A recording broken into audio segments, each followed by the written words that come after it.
Okay, let's take a little visit over here to Sugarland and see what all the buzz is about. Um, yeah, we all see what's happening here. We're in a strong downtrend.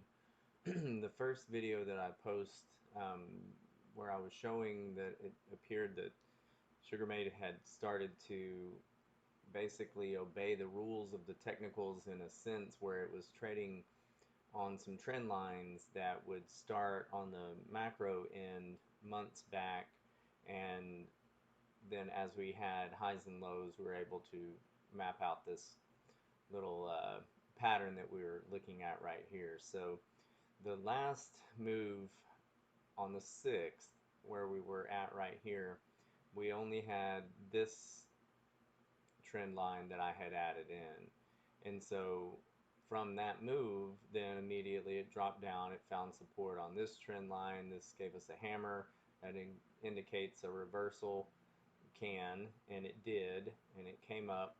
Now, once we had this pullback again for where we ended up on this day with a spinning top, a green spinning top, who knows why we ended up green. It opened and closed flat. And so maybe this was shorts covering, thinking that it was going to go. Maybe this were investors thinking this was the time it was going to go. But it did have some buying on the ask that did cause it to close green. Now, once we had this day, I was able to come back and give us another trend line. Well, now once we had that one, then as we opened up the next day, we started trending down again, and it's looking like it's following this trend line down.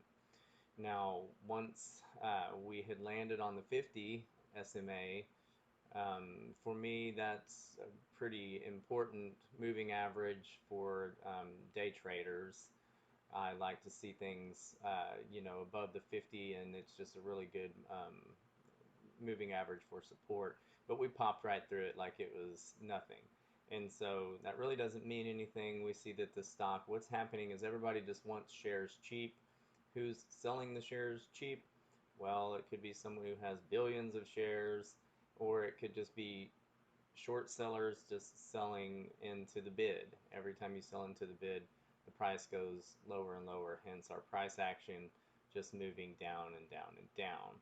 Now, if you do see that we've broken out of this wedge, and now we're moving into where it could be a wedge right here. I'm going to see if we can do this without screwing this up. Needs to stay on the top of that candle up there. Okay, we're good.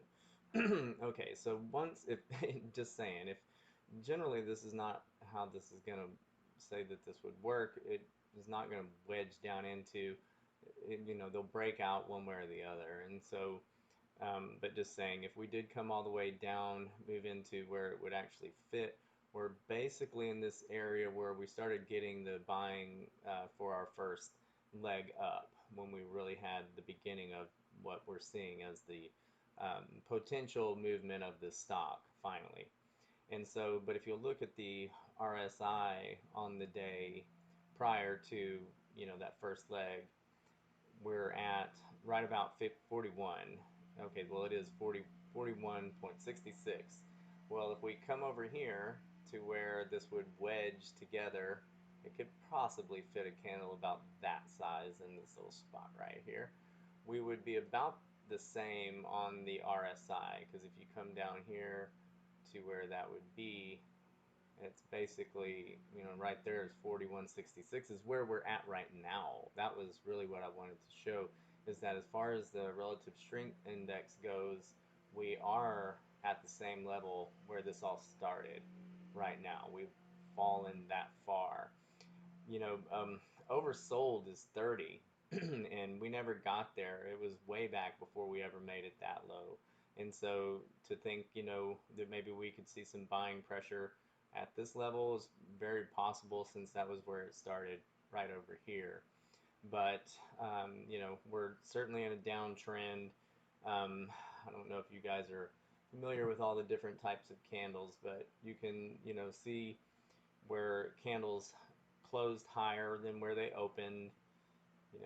You can see a Heikin Ashi doesn't play around. This is just going to tell you straight out downtrend, uptrend, really, you know, very clear what direction the stock is going right now.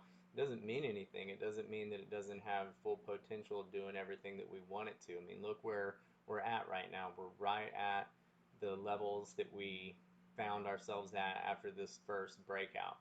This is the support area. Then we broke out again. I feel like what is happening is just there's a lot of short selling, people just selling into the bid. People that want this stock, they want it cheap, so they put out a price on the bid, and a short seller just decides to take that opportunity to make a little cash, and if it'll continue to drive down, and that's what happens. Or someone with a plethora of shares to sell. And so whatever the case may be, we're just seeing what happens when people buy on the bid. It just continues to drive the stock down. Not saying that that's where all of the purchasing is going on.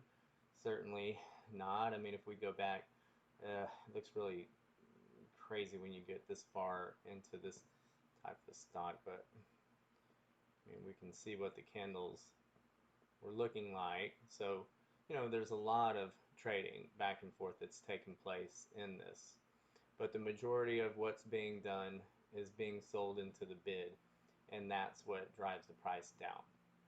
And so that's certainly what we're seeing. Very obvious. Oh, I did want to ask you guys, what does this look like to y'all? Looks like a freaking dragon. That's really interesting. Okay, we don't want to go playing with the fire from this dragon. Yeah, so let's get out of this area. Let's see this thing start to rise up. That would be pretty interesting to see that take off from this level right here and not dip any lower. Um, Honestly, I still feel like the stock has every bit of potential that we want it to. This is just buying opportunities down in here to average down, in my opinion. That is certainly my opinion. I'm not telling anyone to do that. But I just don't think that this stock is going to be allowed to make it back down to this level. Like I said, the RSI, even though that we were much lower in price, the RSI is at that level right now. But if we were to make it down to this level, there would just be as much buying right in here, or over here, as there was right here. Again, my opinion. This is all just my opinion.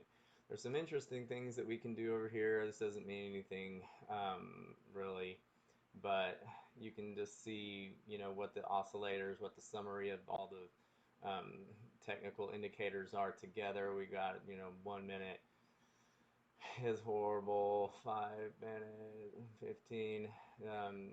Oddly enough, when we go to the 15, it becomes neutral. Um, these don't mean anything. It's just interesting to see what, all of these indicators tell us, and basically what they're telling us is to sell. But when you see that, when these indicators say to sell, that's, yeah, see, now on the 1 week and the 1 month, this actually changes to a buy. And that should tell people that there's still, the uptrend, considering that this stock has only been trending down for quite some time. But in my opinion, when the stock goes to say sell, that doesn't just mean for people who are holding, going long to sell. That's the direct, that is a cue to the bears to short the stock because it's in a downtrend, and that's how they like to make their money, and they're going to do what they do best. And so there's no shame in their game, and I don't have anything against anyone who knows how to play the game. So we are, let's see here, these are our pivots, our support levels. We're above our first support level on the classic, and we're actually doing pretty good on our support levels. I mean, as far as that goes, seriously, if you just look and see what's happening here, I think we're doing good. Everybody wants the stock cheap. Everyone's reading the same news that we are all seeing now on the daily. So much bashing going on in the room. I kind of wonder sometimes how come there's not a little more feedback from Sugarmade about things that just seem like it actually seems slanderous if it wasn't uh, for maybe their benefit to have it being driven down again. Um, there was an op-ed that came out. I think it was yesterday, or the day before yesterday, but it was um, discussing. It was actually an old article, I think, discussing how traders would want this to take place because they know their stock is going to just boom and they want to get bashed so they can get friends and family and everyone to buy in. There's no reason that that's not something that they would want. And so I feel like we're at a good level right here where we're probably going to start finding support. I do feel like we're going to see the stock at some point just, continue to move up because as we are right now, even though we're seeing this serious downtrend, we're still higher than this. This was our low. Well, actually, this was our low, but we're still moving up compared to that. So anyhow, that's my what is it? That's my 0.0028 cents worth. And I just wanted to give you guys a follow up and say that as far as I can tell, we're still behaving according to technicals in a sense that the stock could be considered something that you could, analyze the daily chart just to see potential movement, um, you know, places for support. And certainly something interesting to look at rather than just looking at the price jumping around and reading the message board. All right, folks. Well, that was it. Hope you enjoyed the second episode of a comical analysis of Sugarmade, and have a good day.